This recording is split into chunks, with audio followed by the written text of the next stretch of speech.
Hello, everyone. I'm Coach Recupero, or as the kids call me, Coach Coop. I want to welcome you to the 21-22 school year. I am the physical education teacher here at Greenfield. I would like to also welcome all of the new kindergarten students and parents. I would like to also welcome all the students that are new to Greenfield, and I would like to welcome back all of our returning students. I'm going to take you through just a brief presentation about our physical education program and curriculum. Some bigger differences I would like to go over is that we have a new traveling teacher this year. Her name is Coach Marino. I'm very excited to be teaching with her. She'll be at Greenfield on Thursdays and Fridays. Also, some of the things that are changed from last year. Our PE will be twice a week for 40 minutes. This is, if you remember, if you were here a couple years ago, that was the case, and that's going back to a normal slot. So that's 2 times 40 instead of 1 times 30.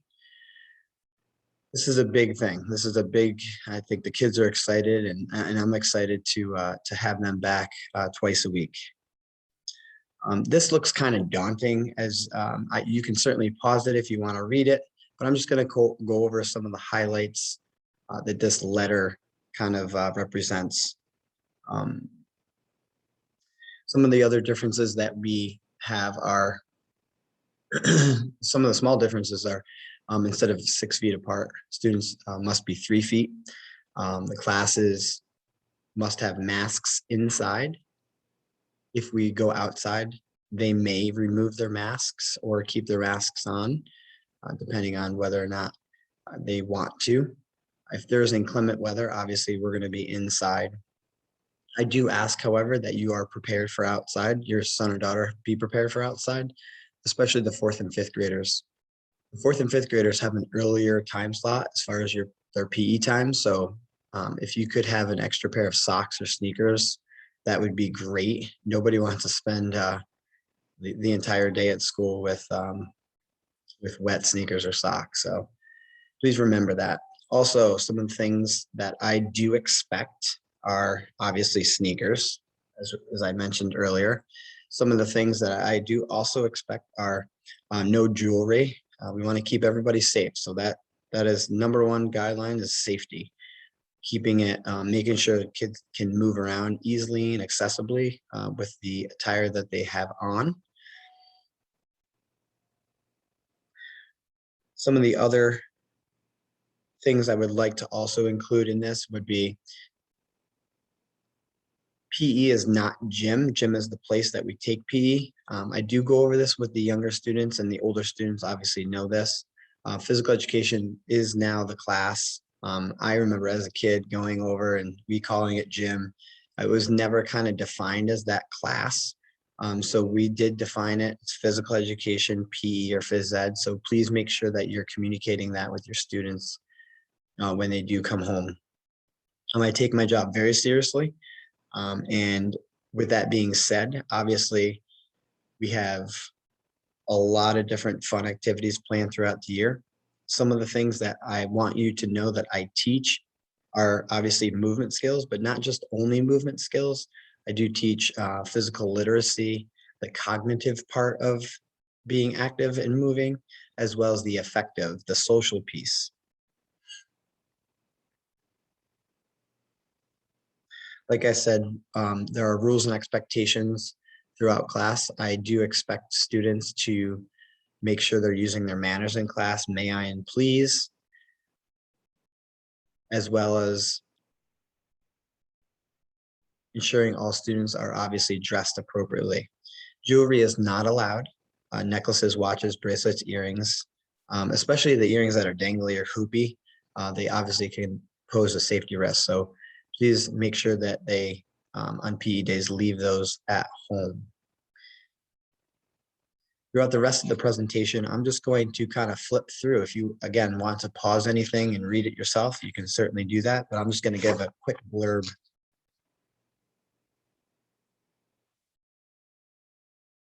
In the next slide, This is all about our New York State PE learning standards. Obviously, with everything, we have standards.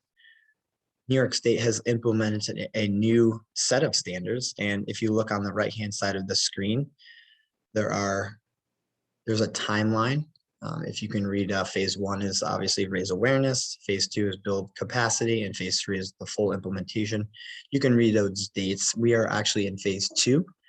The New York State standards have been written, and if you want to see them, you can follow this web page right down here. Throughout the New York State standards, it kind of, there's a lot of standards, but it's really broken up into 3 groups, and that is the psychomotor, the cognitive domain, and also the affective domain. Psychomotor meaning movement, cognitive meaning understanding of those movements, and the affective meaning the social piece.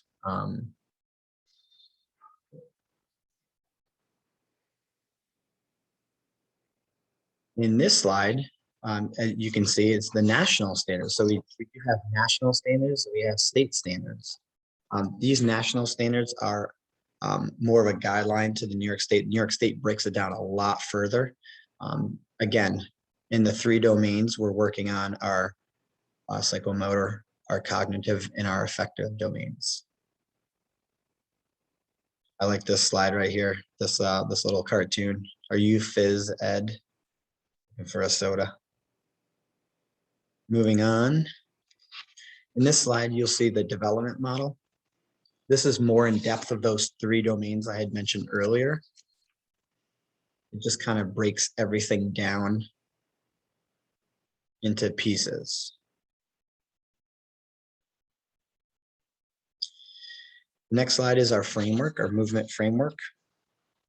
Again, breaking things down into a wheel. You see the 3 middle verbiage using manipulative, non-manipulative, and locomotor movements. We use this as PE teachers to use that functionality piece as far as, you know, what locomotors are defined as, obviously walking, running, hopping, what non-manipulative tools are, what manipulative tools are, volleying, dribbling, punting, and so on and so forth. This slide, this slide is our curricular concepts that will be covered throughout class. Obviously, we talk about personal health, we talk about our movement concepts, and then movement skills. This is not all of them, this is just a piece of them.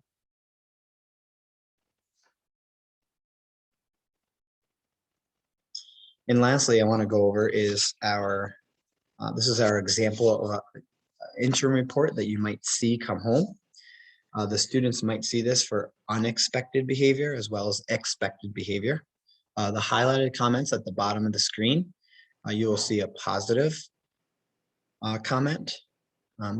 If you do receive this letter, please return it to me or Coach Marino as soon as you can. Obviously, we would like this to be quickly ASAP. It would have your student's name on it, and we might circle a letter. Let's say your student misses a couple days of PE without sneakers, we might circle the letter A and then put their name down here and just remind you which days they do have PE. Again, PE is one of those things where if you don't have sneakers, you cannot play safely. You cannot play safely in flip-flops, boots, and that sort of stuff. The last thing I want to go before I leave you for this virtual open house is our